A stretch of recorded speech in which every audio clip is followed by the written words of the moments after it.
We had the revenue forecast yesterday. I didn't make a statement, but generally what I would say now is, the forecasts continue to show stable growth, which is really important for the state. But even with the kind of increases in revenue that we see in that forecast, we still have a structure that is inadequate to provide our basic essential services.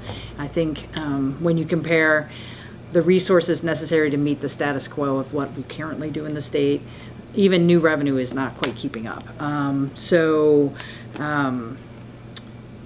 Next week, you're going to see the co-chair's budget framework come out, probably next Thursday. And it's going to be based on current law. It's going to be based on that forecast. We do have another forecast in May, which is the final one before we finish the budget.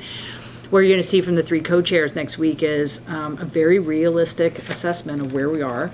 Not talking about new revenue, not talking about new investments, but basically trying to do what we're currently doing with our existing revenue streams. And it's going to be a very tight budget.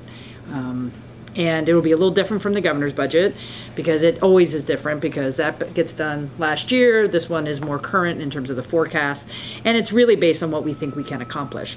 The good thing is, as of today, you saw the Senate passed House Bill 2010 off their floor very handily, which is great. That is that chunk of the Medicaid budget gap that we needed to fund with the provider assessments.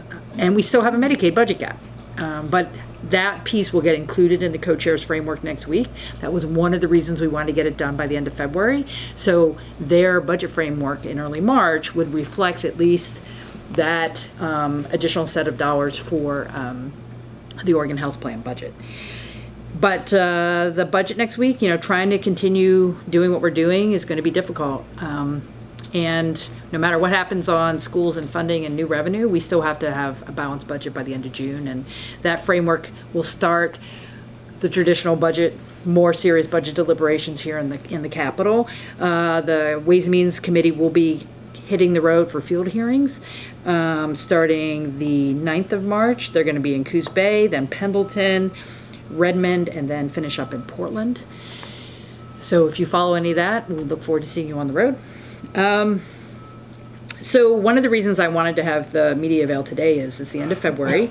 We're about 6 weeks into session, obviously, and two of the major bills of the session are now passed by both chambers, and one got signed today. So that's Senate Bill 608, the Tenant Protection Bill, and House Bill 2010, the Medicaid funding package.